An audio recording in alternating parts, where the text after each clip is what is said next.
बेनेगल, भारतीय सिनेमा के मंचे हुए निर्देशक का योगदान और अंतिम विदाई।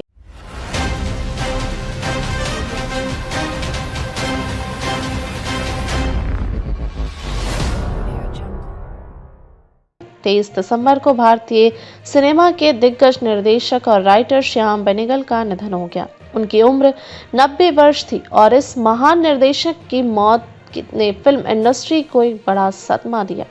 श्याम बेनेगल केवल एक फिल्मकार नहीं थे, बल्कि भारतीय सिनेमा के लिए एक जीवित किंवदंती थे, जिन्होंने अपनी फिल्मों के लिए न एक केवल शानदार कहानी बताई, बल्कि भारतीय समाज और संस्कृति की जटिलताओं को भी पर्दे पर जीवंत किया।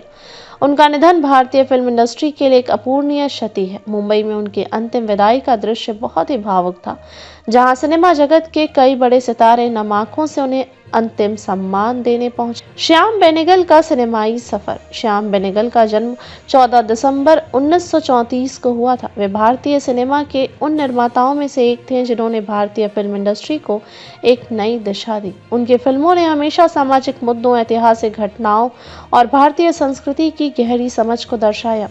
श्याम बेनेगल ने अपनी शुरुआत 1970 के दशक में की और अपने करियर में उन्होंने न केवल फिल्म निर्देशन बल्कि लेखन और अन्य पहलुओं में भी उल्लेखनीय काम किया। उनकी फिल्मों ने भारतीय सिनेमा में समाजवादी और मंचीय फिल्मों की एक नई परंपरा स्थापित की। श्याम बेनेगल का मानना था कि सिनेमा सिर्फ मनोरंजन का माध्यम नहीं होना चाहिए, बल्कि यह समाज को जागरूक करने और उनकी समस्याओं को उजागर करने का एक प्रभावशाली औजार भी होना चाहिए।